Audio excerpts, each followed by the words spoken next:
दोस्तों नमस्कार। बिहार में राजनीतिक घमासान जारी है। नीतीश कुमार जो खेला करने के मूड में थे, क्या उन्हीं के साथ खेला हो गया है? दो तीन खबरें जो इस वक्त आ रही हैं उनको मिलाकर के ही करेंगे विश्लेषण। क्या नीतीश कुमार अब भी पलटेंगे या नीतीश कुमार के हाथ से बाजी निकल गई है?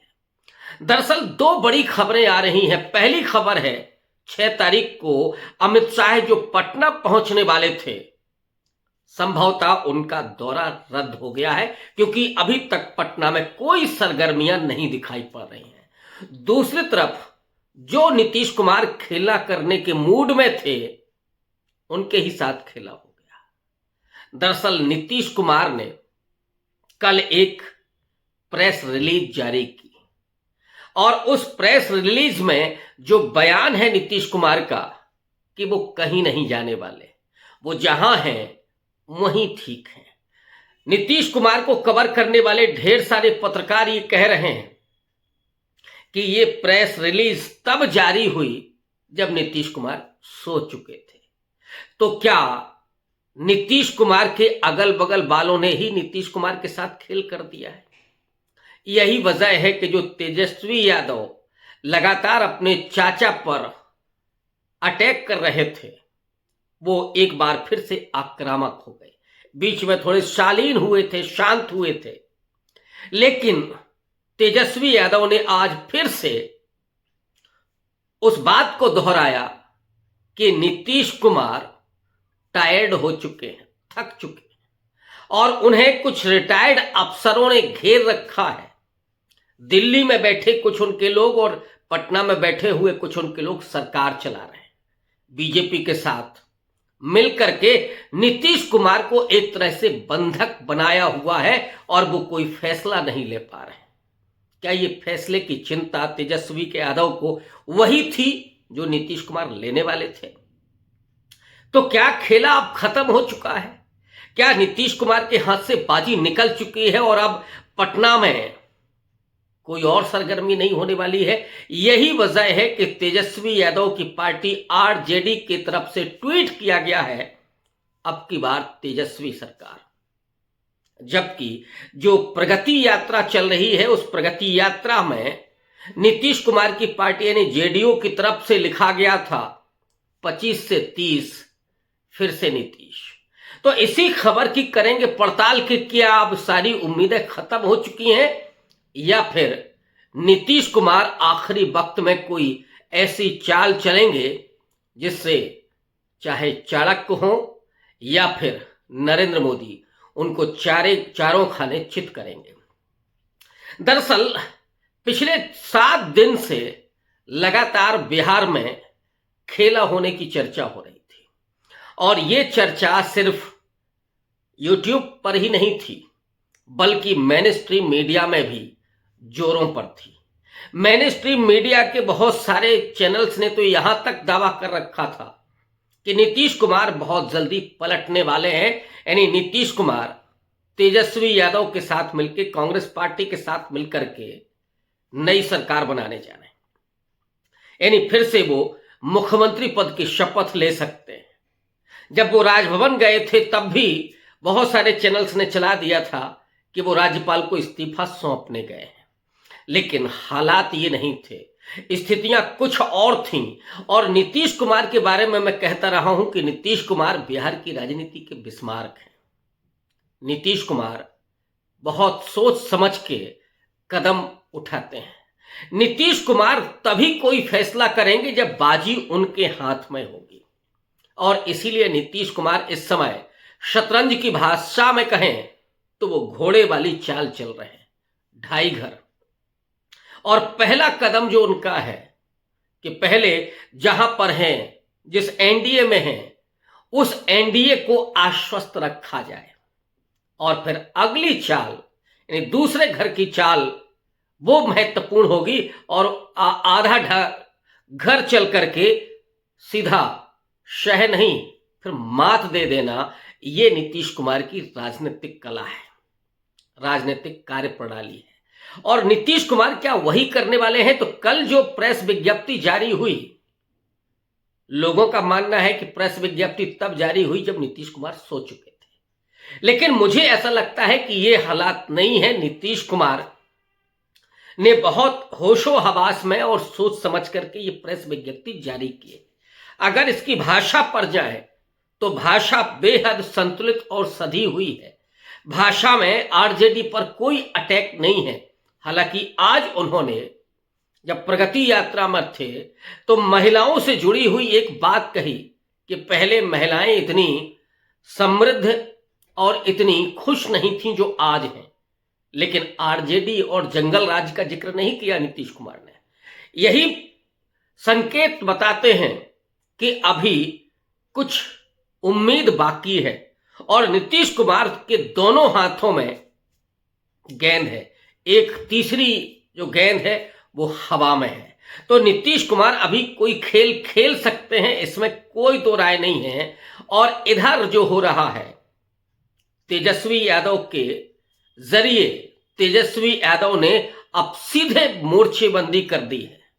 और उस मोर्चेबंदी में इधर जो पीके हैं प्रशांत किशोर पांडे, उनकी जो राजनीति हो रही है उस राजनीति के मायने भी तलाशे जा रहे हैं। और तेजस्वी यादव ने तो सीधा ही हमला बोल दिया है। दरअसल प्रशांत किशोर पांडे बीपीएससी छात्रों के आंदोलन के साथ आमरण अनशन करने बैठ गए, लेकिन जिस शानो शौकत के साथ, जिन सुविधाओं के साथ वो आंदोलन कर रहे हैं, वैनिटी बैन भी उसमें शामिल है। और आज ही एक गोदी मीडिया की पत्रकार ने, महिला पत्रकार ने जब उनसे पूछा कि वैनिटी बैन कैसी है, जरा चल के हमको दिखा दीजिए, तो प्रशांत किशोर आपा खो बैठे और बोले कि हम वॉशरूम कहां करते हैं ये आपको देखना है क्या। इस तरह की अभद्र टिप्पणी करने वाले प्रशांत किशोर पांडे के बारे में जब तेजस्वी यादव से पूछा गया तो उन्होंने कहा कि वैनिटी बैन में तो हीरो हीरोइन चलते हैं और हीरो हीरोइन उनको बिठाते हैं। बिठाने वाले कौन होते हैं? प्रोड्यूसर और डायरेक्टर। तो प्रशांत किशोर हीरो हैं, नायक हैं, लेकिन उनके प्रोड्यूसर और डायरेक्टर कोई और हैं। तेजस्वी का इशारा अमित शाह और नरेंद्र मोदी की तरफ था। यानी ये जो फंडिंग है वो कहीं और से हो रही है और प्रशांत किशोर बिहार की राजनीति में केजरीवाल बनने की तरफ है, केजरीवाल बनना चाहते हैं और उसके जरिए नीतीश कुमार की राजनीतिक जमीन को खोखला करना और तेजस्वी यादव की जमीन को खोखला करना। यानी भारतीय जनता पार्टी की चाल है कि 20-22% वोट पर भी जीत हासिल कर ली जाए और एनडीए की सरकार बने, मुख्यमंत्री भारतीय जनता पार्टी का हो। लेकिन नीतीश कुमार अपनी चाल को अभी भी अपने पास रखे हुए हैं और उन्होंने अभी सारे दांव नहीं फेंके हैं। और यही वजह है कि कल रात को उन्होंने जो प्रेस रिलीज जारी की, और आपको जानकारी होगी कि नीतीश कुमार ने कभी प्रेस रिलीज जारी नहीं की। नीतीश कुमार को जो बात कहनी होती है वो हमेशा मीडिया के सामने आकर के कहते हैं। नीतीश कुमार ने जो प्रेस रिलीज में कहा वो मीडिया के सामने आकर के भी कह सकते थे। वो कह सकते थे कि वो कहीं नहीं जा रहे हैं, बल्कि जहां हैं वहीं ठीक हैं। लेकिन एक प्रेस रिलीज जारी कर देने का मतलब है, और ये खबर धीरे से पीछे से आ जाना कि नीतीश कुमार के सो जाने के बाद ये खबर आई है, इसका मतलब है कि इस खेल को भी अभी नीतीश कुमार खेल रहे हैं। यानी पासे अभी फेंके जा रहे हैं, अभी शह नहीं दी गई है, मात तो दूर की बात है। नीतीश कुमार धीरे धीरे आगे बढ़ रहे हैं और तेजस्वी यादव ने भी जो संकेत दिए हैं वो संकेत दरअसल भले ही ये लगते हों कि तेजस्वी यादव अलग से चुनाव लड़ेंगे और ये कहा जा रहा है कि अब की बार तेजस्वी सरकार तो वो आरजेडी और जेडीयू के अलगाव की सीधी तस्वीर पेश करती है, लेकिन जब बकरे को हलाल करना होता है तो उससे बड़ा प्यार किया जाता है, गुमराह किया जाता है। और यही परिदृश्य कुछ दिखाई पड़ रहा है, क्योंकि जैसे ही लालू प्रसाद यादव ने उनको आमंत्रित किया कि नीतीश कुमार आए, दरअसल ये एक सवाल के जवाब में हुआ था। नीतीश कुमार के आने के बारे में जब एक पत्रकार ने लालू प्रसाद यादव से पूछा कि अगर वो आते हैं तो आप वेलकम करेंगे क्या? आप उनका स्वागत करेंगे क्या? आप उनको अपने साथ लेंगे क्या? तब लालू ने कहा था कि हाँ वो आए, हम स्वागत करेंगे, हमारे दरवाजे खुले हैं, और वो भी अपने दरवाजे खुले आए और मिलकर के काम करें। यानी लालू प्रसाद यादव की तरफ से अपना वक्तव्य नहीं था, बल्कि एक सवाल का जवाब था, और ये दूरी मेंटेन रखते हुए खेला करने की कोशिश हो रही थी। लेकिन वो थोड़ी सी लालू प्रसाद यादव के बयान के बाद और नीतीश कुमार की खामोशी और लगातार मीडिया में चर्चा होने की वजह से अमित शाह और नरेंद्र मोदी के कान खड़े हो गए थे। पेशबंदी की गई और उस पेशबंदी के जरिए नीतीश कुमार की जमीन को खोखला करने की पूरी तैयारी शुरू हो गई। लेकिन नीतीश कुमार को इस तरह से खत्म करना इतना आसान नहीं है। नीतीश कुमार जब लग रहे हैं कि वो मानसिक रूप से थक गए हैं, मानसिक रूप से वो स्वस्थ नहीं है, काम नहीं कर पा रहे हैं, भले ही तेजस्वी कह रहे हैं कि वो टायर्ड हैं और रिटायर्ड लोग काम कर रहे हैं, नीतीश सरकार रिटायर्ड लोगों के जरिए काम कर रही है, लेकिन नीतीश की यही राजनीतिक कुशलता है कि वो सामने वाले को जो दिखाना चाहते हैं वही वो देखें। और नीतीश कुमार अगर मानसिक रूप से कमजोर पड़ रहे होते तो बीजेपी कब से पहले ही उनके पैरों के नीचे से जमीन छीन लेती, जेडीयू की तोड़ चुकी होती। लेकिन ये नीतीश कुमार की कुशलता है कि वो सामान्य देखरेख में वो इतने भोले बने हुए हैं कि लोग उनको कमजोर समझे और नीतीश कुमार विक्टिम कार्ड खेलें आराम से।